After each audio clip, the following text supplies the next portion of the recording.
Hello friends, Sahina किचनলৈ আপোনালোক সকলোকে স্বাগতম জনাইছোঁ। আশা কৰিছোঁ আপোনালোকে সকলোৱে বহুত ভালে আছে। আজি মই নতুন এটা ভিডিঅ' লৈ আপোনালোকৰ আগত পুনৰ আহিলোঁ আৰু আজি মই বনাব লৈছোঁ টেঙা মৰা দি মাছ আৰু আশা কৰিছোঁ আপোনালোকে ভিডিঅ'টো চাই ভাল পাব আৰু সম্পূৰ্ণকৈ চাব। এতিয়া মই কেইটামান নহৰু কাটি লৈছোঁ।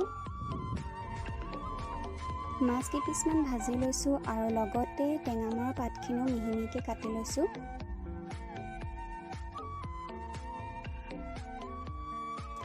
এতিয়া এখন কেৰাহীত আগৰ যিখিনি মাছ ফ্ৰাই কৰা তেল আছিলে সেইখিনিতে মই বনাম।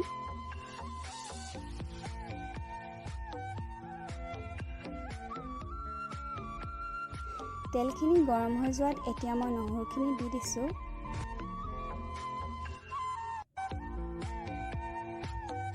এতিয়া অকণমান হালধি দিছোঁ।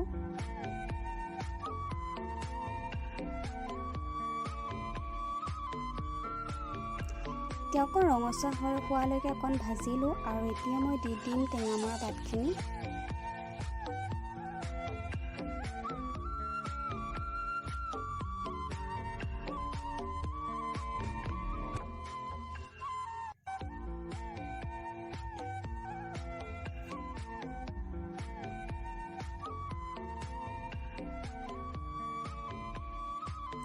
এতিয়া অকণমান দেৰি এইখিনি ভাজি ল'ম।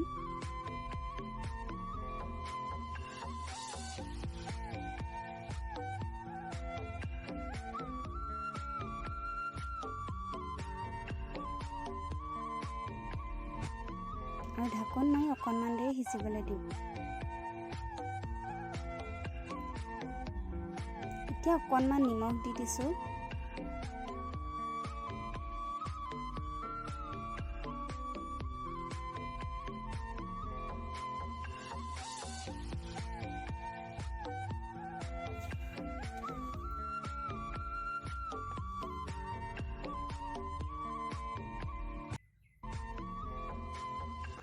এতিয়া ইয়াৰ ওপৰতে মই মাছ কেইপিচ দি দিম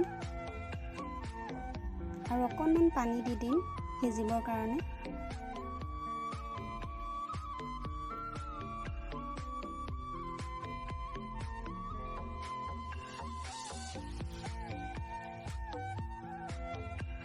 এতিয়া মই ঢাকন মাৰি দিম অকণমান দেৰি সিজিবৰ কাৰণে।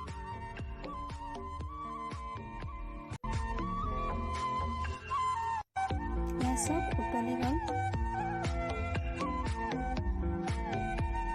আৰু ইয়াত দাইলো দিব পাৰিব। যদি মোৰ বনাই থোৱা দাইল আছিলে সেইটো কাৰণে মই কেঁচা দাইল নাই দিয়া, বনাই থোৱা দাইলখিনি মই দি দিম ওপৰতে।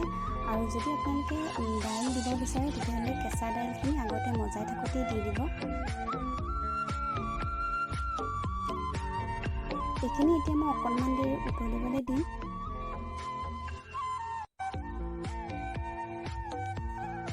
আৰু আমাৰ তৰকাৰীখিনি ৰেডি হৈ গ'ল। আৰু যদি মোৰ ভিডিঅ'টো ভাল লাগে প্লিজ লাইক, শ্বেয়াৰ আৰু ছাবস্ক্ৰাইব কৰি দিব। আৰু আজিলৈ বাই বাই।